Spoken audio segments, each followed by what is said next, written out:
Why did the laughter echo louder than the orders? Why was she the only one not smiling when the charge was read aloud? The order cracked across the training compound like a gunshot. Boots thundered on concrete, MPs swarming in on Sergeant Lee Ramirez before most of the soldiers around the range even realized what was happening. She barely had time to set her M4 against the wall before her cheek met the ground. Dust bit into her skin. Plastic zip ties cut into her wrists. Impersonating a Navy SEAL, the MP barked. Possession of classified intelligence. The words carried through the air like poison. Laughter followed. She a SEAL, someone scoffed. She can't even carry a ruck. Stolen valor, another sneered, loud enough for the young privates to grin. The mockery stung sharper than the ties biting into her wrists, but Lee didn't flinch. Her jaw locked, hazel eyes forward, expression unreadable. The compound had seen its share of humiliations, but never like this, not with her as the target. For months she'd been a shadow in the background, a small-framed range officer who carried clipboards and checked logs. Easy to overlook, easy to dismiss. The kind of soldier whose silence made her invisible. And yet the moment the MPs dragged her up and paraded her forward, the silence fell hard. A tall man stepped into view. 4 silver stars gleamed on his chest. General Dalton Hayes. He studied her, his gaze cutting through the noise like a blade. "That mark's real," he said quietly. The compound froze. No one moved. But long before that moment, before the general's words cracked the laughter in two, Lee had been carrying her silence like armor. Every morning began the same. The Kentucky haze still hanging low over Fort Campbell. Soldiers dragging themselves into formation, yawning into their paper cups of coffee. And Lee, already moving, already unlocking the gates with the same quiet precision she used for everything. Her hands never fumbled. Her checks were ritual. Every range station inspected, every weapon logged and secured. Safety locks tested twice, then again. To others it looked obsessive. To her it was survival. She moved like someone who trusted nothing to chance. Even in the mess hall she kept to the walls, her back never exposed, her eyes always on the door. When glass was near, her phone tilted at a subtle angle to catch reflections. Small habits. Old scars hidden beneath her uniform, faint white lines across her ribs, spoke of nights she never told anyone about. Wounds that healed but whispered every morning in the mirror, "Remember." Mockery trailed her like a shadow. Captain Morrison, with his chest polished brighter than his judgment, muttered loud enough for others to hear. "Clipboard babysitter." Corporal Tate made a game of bumping her shoulder in the corridors. "Move, safety girl," he grinned, always looking back at his buddies to make sure they were watching. The trainees chuckled too, eyes darting over Lee's small frame as though it proved the insult. She endured it all the same way in silence. Not a flinch, not a word, just her steady rhythm, logging weapons, checking sights, watching from corners like she wasn't really there. But cracks appeared, small moments that unsettled those who paid attention. One morning a trainee fiddled with an MK-18, asking his buddy, "What's the effective range on this?" Lee passed by and answered without hesitation. 450 with match grade, 300 with standard, under 100 in urban, barrel length's an advantage. The room went still. That wasn't a clipboard answer. That wasn't a safety officer's handbook line. Morrison's voice cut in quickly, snapping the silence. "Who asked you, Ramirez? Stick to checking boxes." But the young trainee kept staring at her, like he'd glimpsed something he wasn't supposed to. Later that day, a bin of mixed ammunition spilled across the concrete. Everyone groaned, eager to leave the mess behind. Everyone except Lee. She crouched, her fingers moving fast, too fast. She didn't even look down. Each round touched, identified, and stacked by caliber. 90 seconds later the bin was neat again. "Impossible," a trainee whispered. Lee brushed the dust from her knees, and walked away without a word. It was Miguel Alvarez, the old janitor, sweeping longer than some soldiers had been alive, who noticed most. He saw more than the others ever would.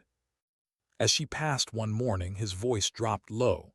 "Careful today, Nina. Too many eyes on you." She paused, meeting his gaze. "I'm always careful, Miguel."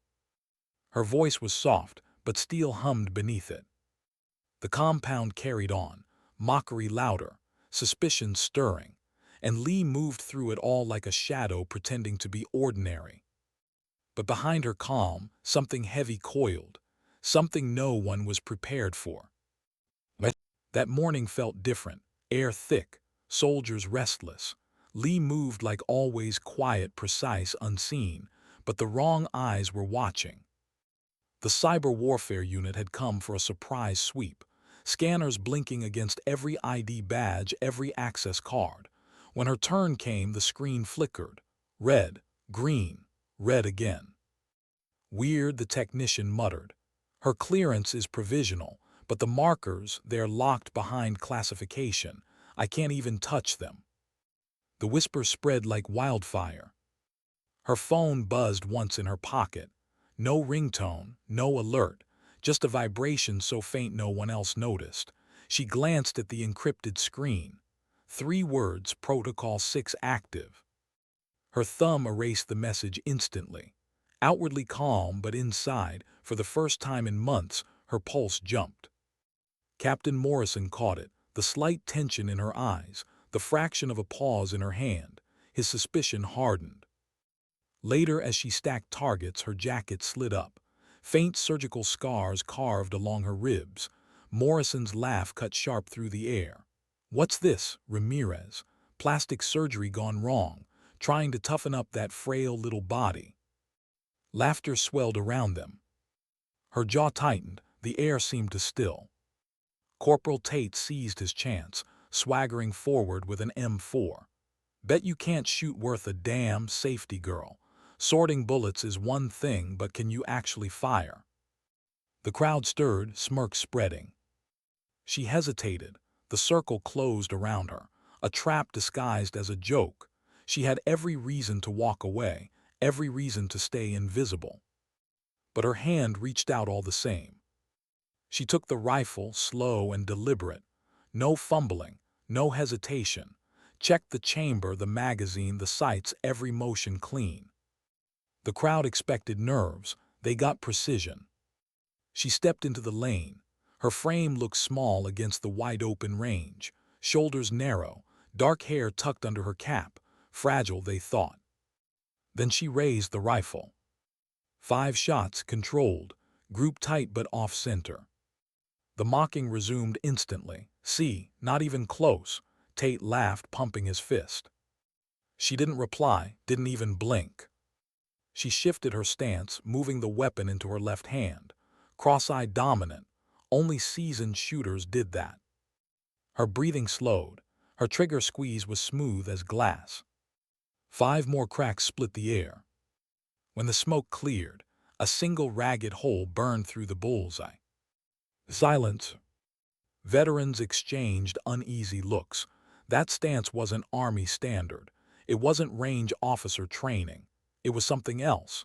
Something they'd seen only in classified briefings. She set the rifle down, calm, unboastful, just a fact. "Cross-eyed dominant," she said evenly. "More common than you think." The crowd didn't laugh. They stared, doubt creeping in, fear replacing mockery.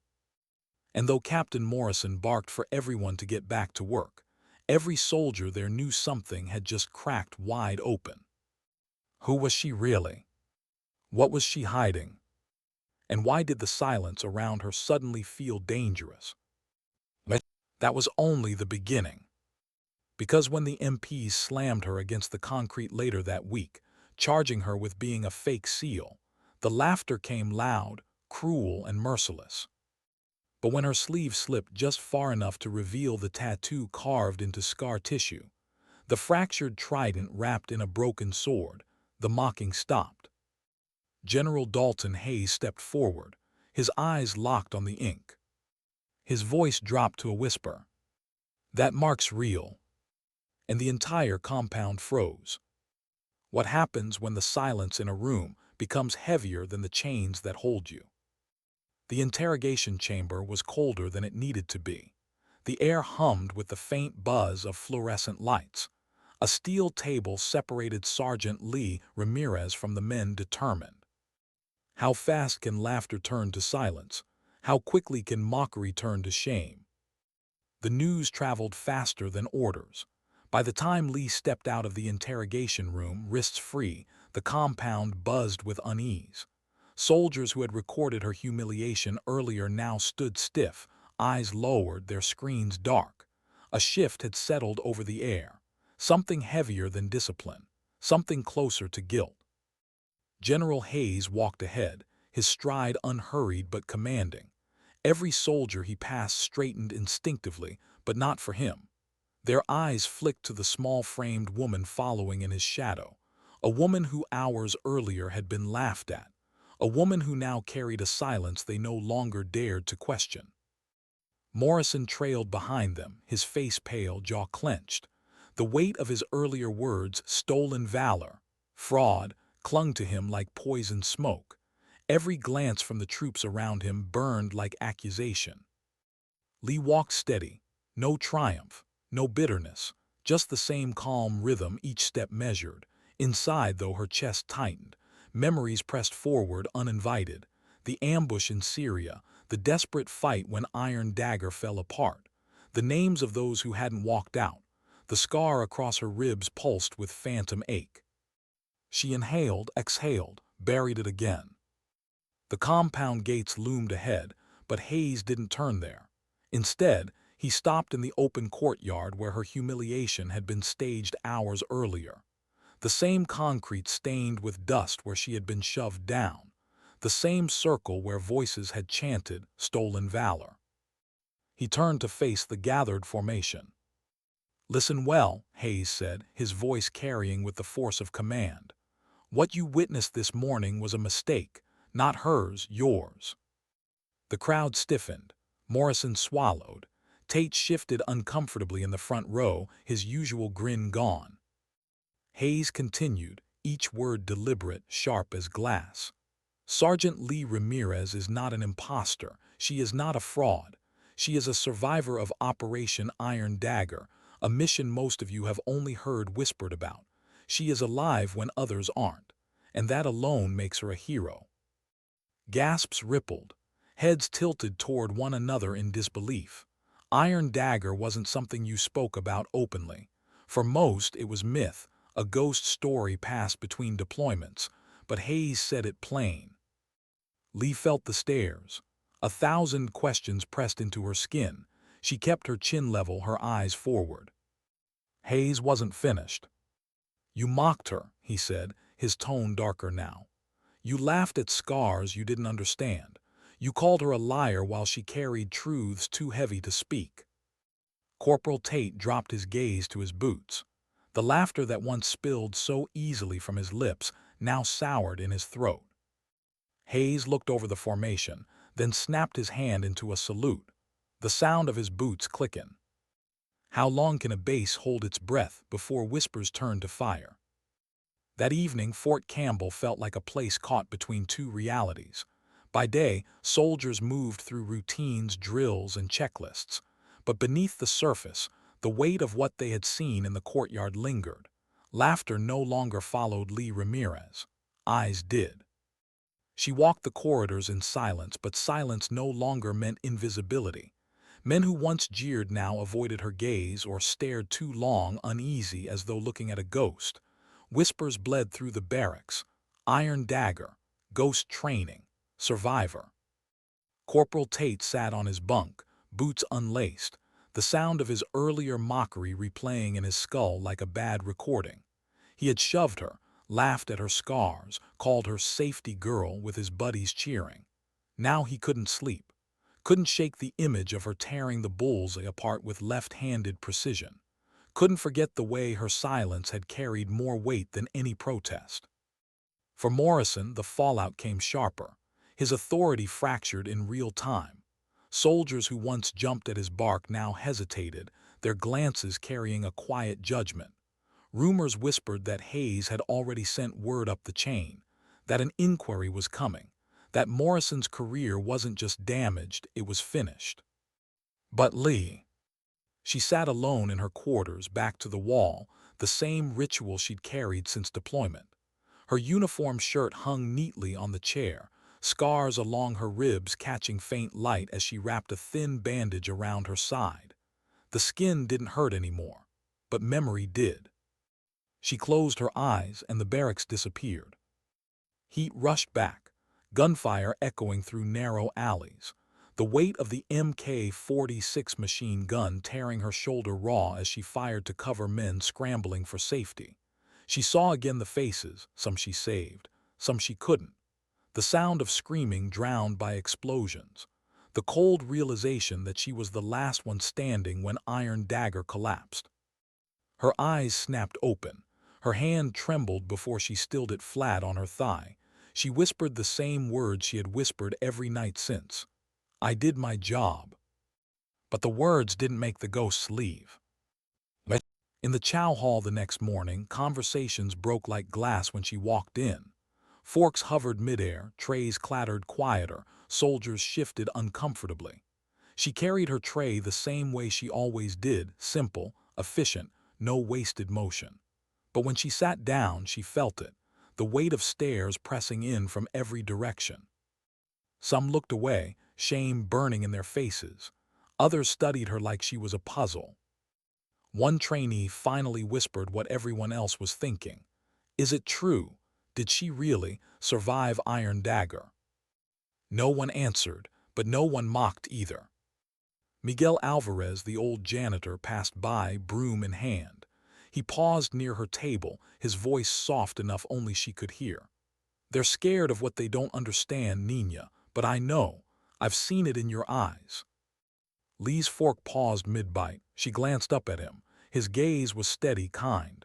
She gave the faintest nod, then she ate in silence. Elsewhere, Morrison stormed through his office, shoving folders into drawers, trying to salvage control. He could feel it slipping. Rank meant nothing when respect was gone. His aides avoided his eyes. His name whispered now not with fear but with disdain. He replayed the general's words in his head. You humiliated a hero. The phrase struck harder than any reprimand. He told himself he was justified, that her file had been wrong, that her behavior had raised suspicion. But deep down, he knew the truth. He had been looking for weakness, and when he thought he found it, he paraded it for spectacle. Now the spectacle was him. That night, Lee stood outside under the dim floodlights of the compound. The air was cool, quiet except for the distant hum of generators. She stared past the chain-link fence, out toward the horizon.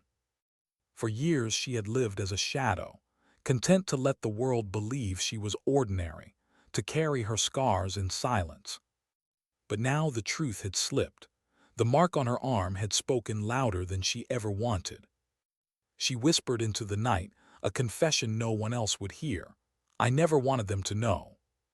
Her hand traced the ink along her arm, the fractured trident, the broken sword, the scar tissue it clung to, a reminder not of glory but of survival.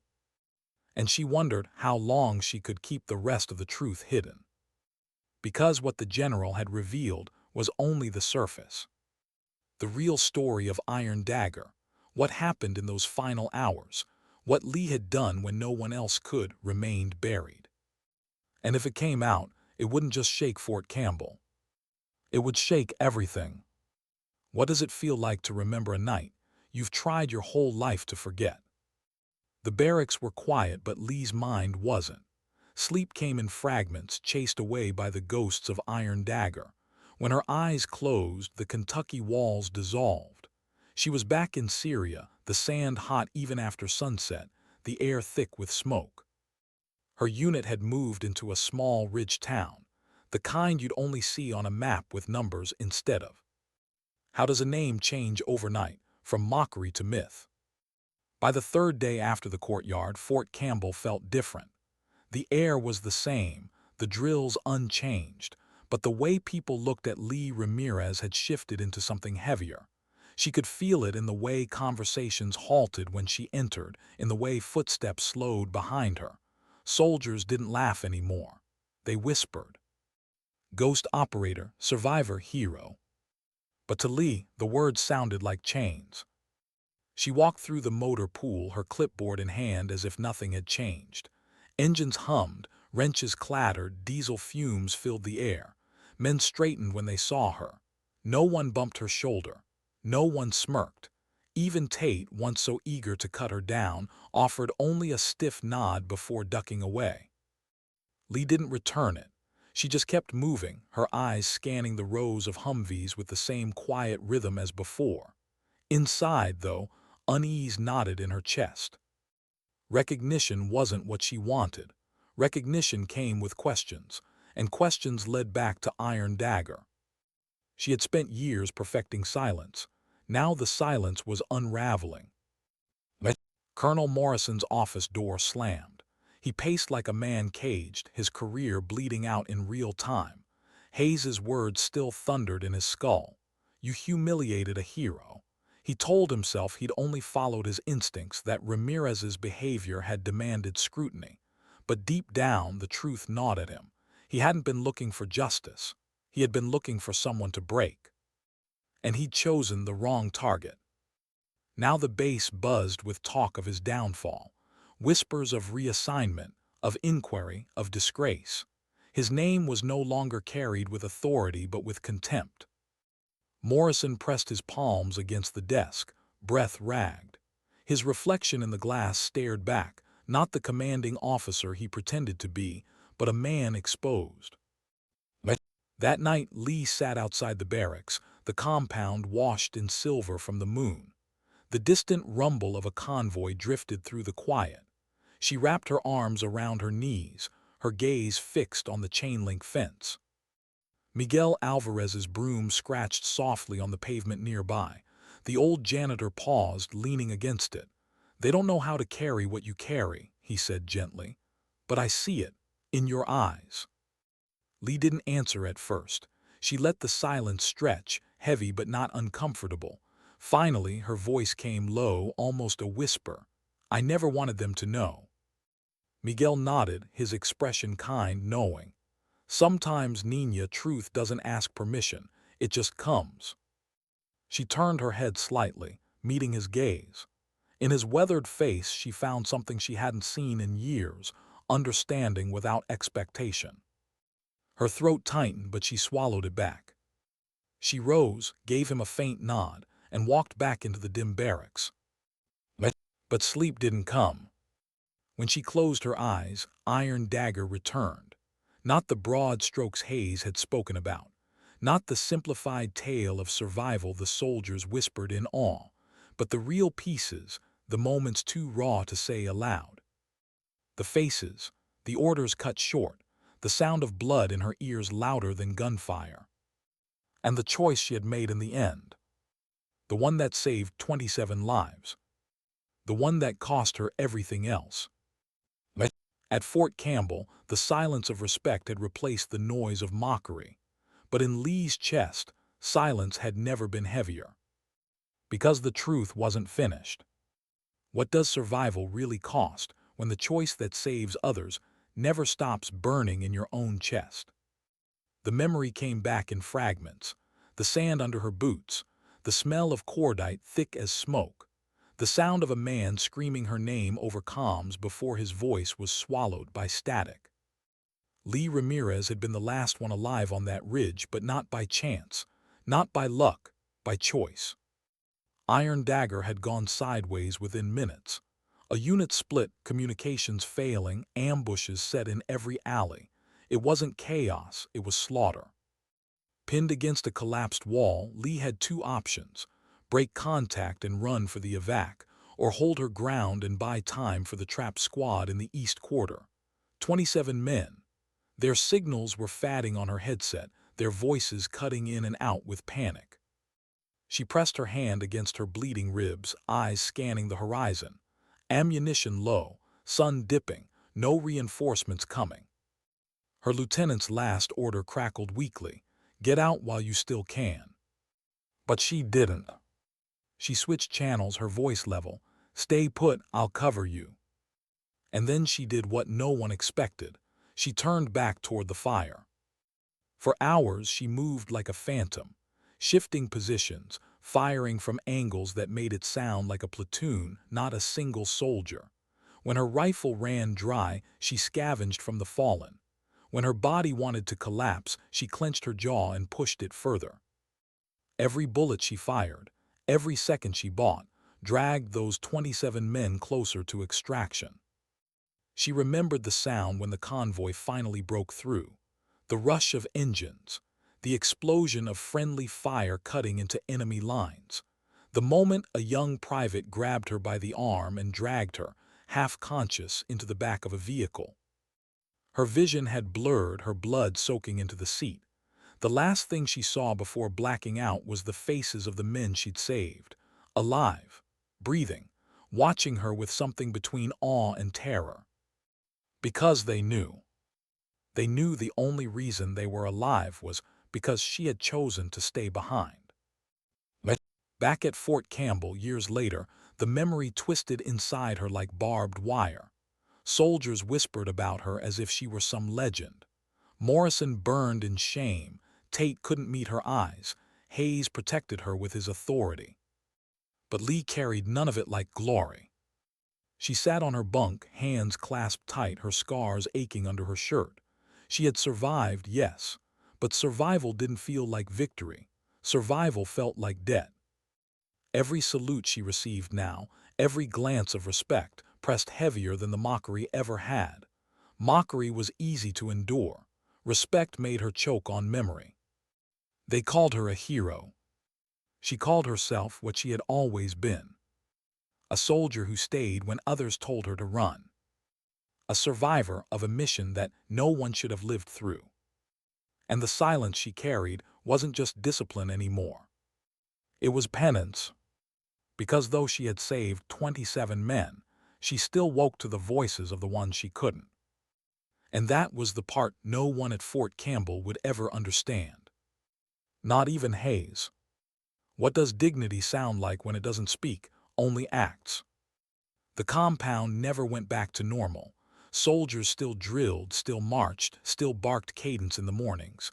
But under it all, the air carried something different. A weight, a memory, a story they would never forget. Lee Ramirez moved through it like she always had, quiet, efficient, eyes steady. Only now no one dared bump her shoulder. No one muttered "clipboard babysitter" when she passed. Instead, voices dropped into whispers, eyes dipped into shame, and respect rose in the silence where mockery once lived.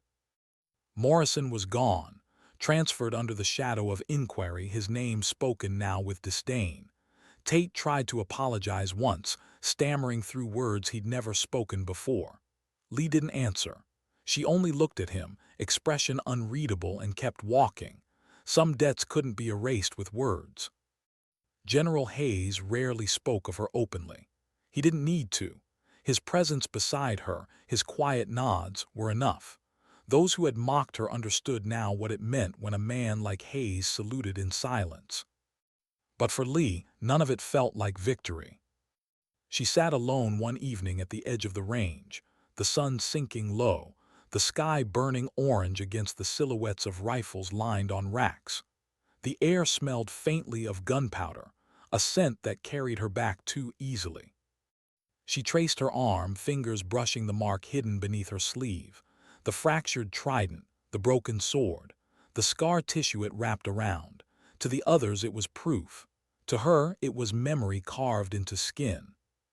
The 27 men she had saved still lived.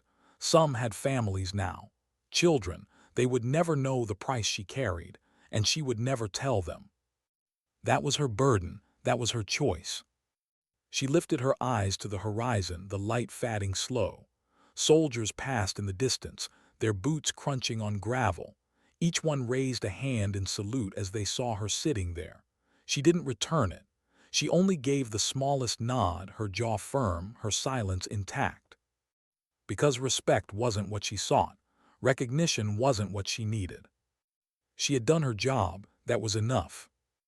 The compound would remember her as a survivor. Some would whisper ghost operator, others would say hero.